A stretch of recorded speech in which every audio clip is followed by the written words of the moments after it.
Tujuan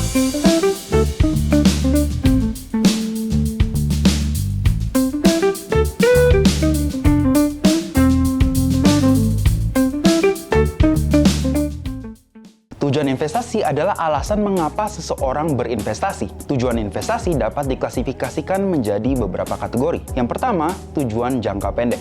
Nah, ini adalah tujuan investasi yang ingin dicapai dalam kurun waktu 1 tahun.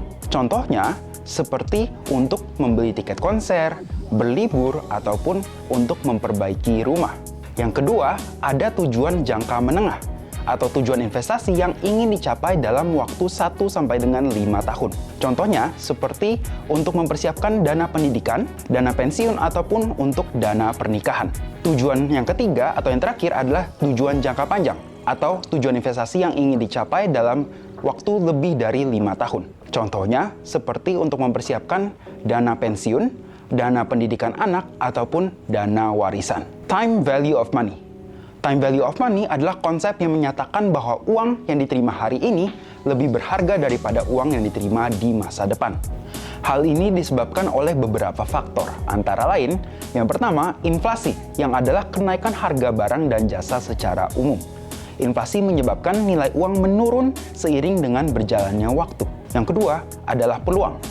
Uang yang diterima hari ini dapat diinvestasikan untuk menghasilkan keuntungan. Dan yang ketiga, ketidakpastian. Ada kemungkinan bahwa nilai uang yang diterima di masa depan akan lebih rendah daripada nilai uang yang diterima hari ini. Time value of money penting untuk dipahami oleh investor karena dapat membantu investor untuk membuat keputusan investasi yang lebih tepat. Investor harus mempertimbangkan nilai waktu uang saat menentukan jumlah investasi yang akan dilakukan dan juga instrumen investasi yang akan dipilih. Investasi versus menabung. Investasi dan menabung adalah dua aktivitas yang terkait dengan pengelolaan keuangan, tetapi memiliki tujuan yang berbeda. Menabung bertujuan untuk menyediakan dana untuk keperluan di masa depan, sedangkan investasi bertujuan untuk mendapatkan pertumbuhan nilai uang di masa depan. Perbedaan lainnya adalah resikonya. Menabung memiliki resiko yang sangat rendah, karena uang yang disimpan di bank ataupun lembaga keuangan lainnya dijamin oleh pemerintah. Investasi memiliki resiko yang lebih tinggi, karena nilai aset investasi dapat naik ataupun turun.